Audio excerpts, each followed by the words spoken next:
હર હર મહાદેવ દોસ્તો, કેમ છો બધા? મજામાં? તો આપણા નવા વિડીયોમાં તમારું સ્વાગત છે. આજે શીતળા સાતમ છે. શીતળા સાતમની બધાને શુભકામના એ આપું છું.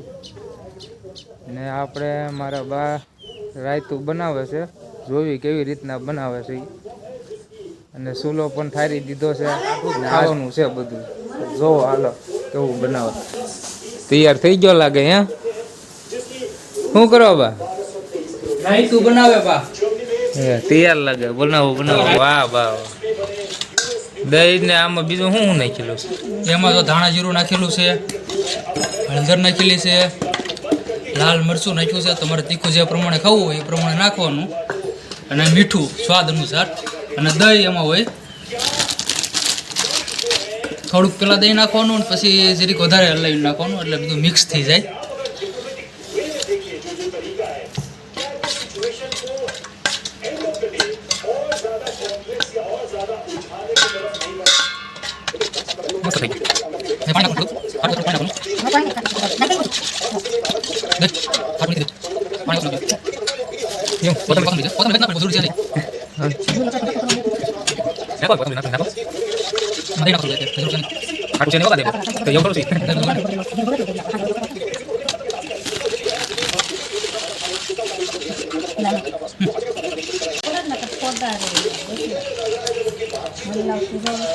તે કારે દઈ નાખી દો પણ સેવ નહીં.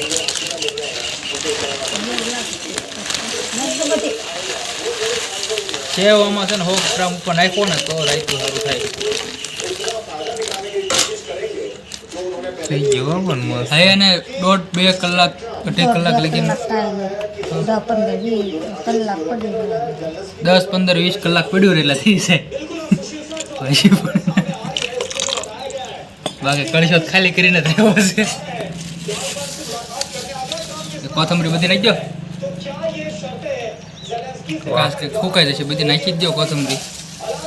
કમ્પ્લીટ થઈ ગયું બા. રાયતું થઈ ગયું આપણું કમ્પ્લીટ. કોથમરી નાખે છે આ શાક રાયતાનો શંખાર એટલે ફૂંકાઈ ગયેલી કોથમરી.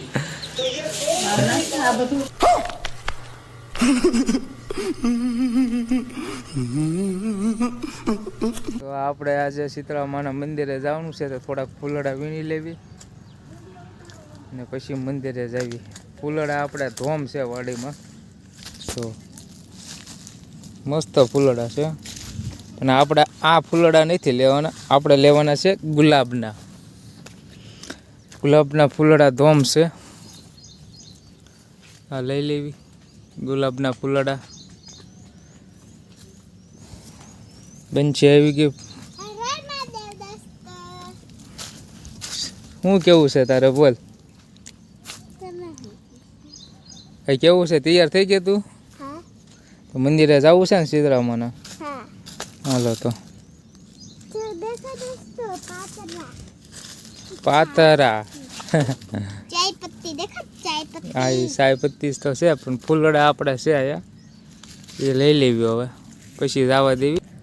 તો આપણે તરબૂચ પણ આવી ગયા છે. તમને આના પહેલાં વિડીયોમાં કીધા હતા ટૂંક સમયમાં આપણે તરબૂચ ખાવા મળશે એમ. તો તરબૂચ આવી ગયું છે, જોવો તમે. મસ્તીનું તરબૂચ આવી ગયું છે. હવે આ 2-4 દીમાં આપણે આને ઉપાડી લેવાનું છે. આ તરબૂચનો વેલો છે. હજી જો આ એક નાનું તરબૂચ આવી ગયું છે. કા બનશે? 2-4 દીમાં ખાઈ નાખવાનું છે ને તરબૂચને. તો મસ્ત તરબૂચ થઈ ગયું છે. તારે શું કઈ કેવું છે? કાંઈ નથી કેવું? હાલો તો. આપણે ડેલામાં જોવો કેસરી, સફેદ ને લીલો રંગ છે, બરોબર. તમને આખો ડેલો બહારથી દેખાડું. સક્ર પણ છે ડેલામાં.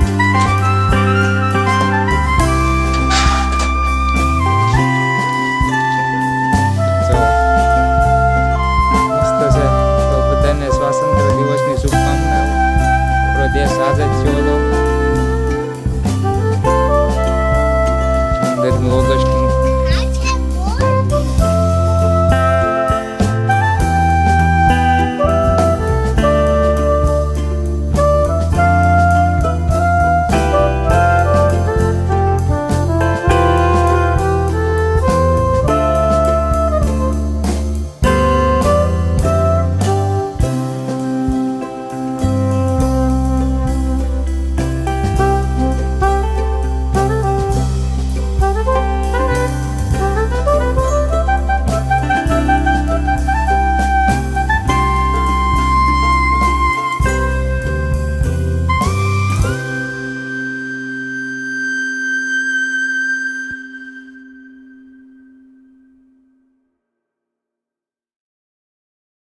ઉપર શીતળામાં કોપાયમાન થયા છે.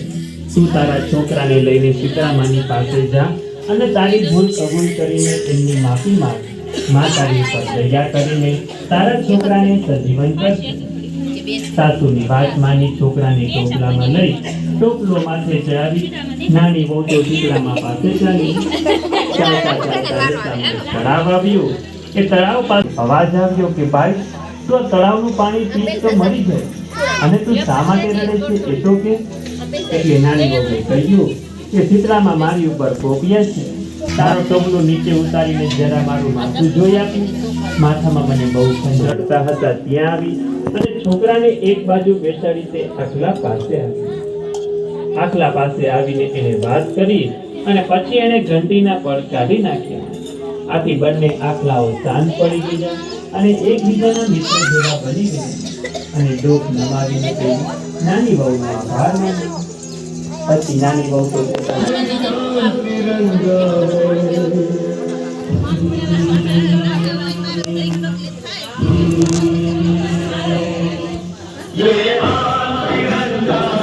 શીતળામાના દર્શન કરીને વી આવા છે. હવે જમી લેવી. આપણે જે રાયતું મેક્યું હતું એ કમ્પ્લીટ થઈ ગયું છે. હું ખાયેલા હવે ખાઈ લેવાનું.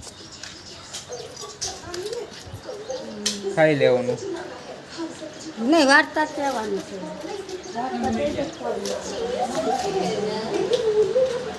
હાલો બંસી સાંડલો કરી દીધો છે આપને.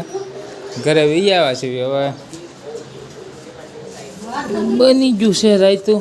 એમાં રોટલી છે.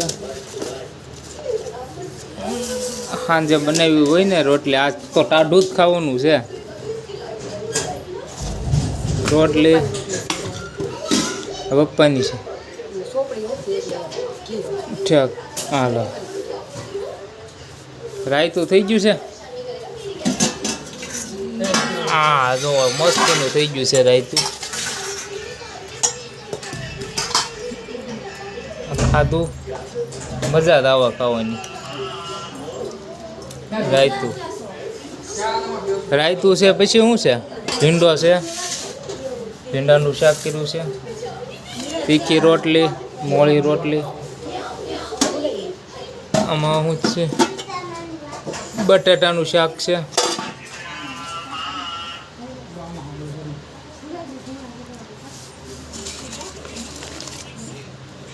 અમારી રોટલી છે. કેટલી રોટલી ગીરી છે. તો આપણે હવે ખાઈ લેવી. ને આ તમને વિડીયો સારો લાગ્યો હોય તો લાઈક, શેર અને સબસ્ક્રાઈબ કરી નાખજો. ત્યાં મળી નવા વિડીયોમાં. જય માતાજી. ખાવાના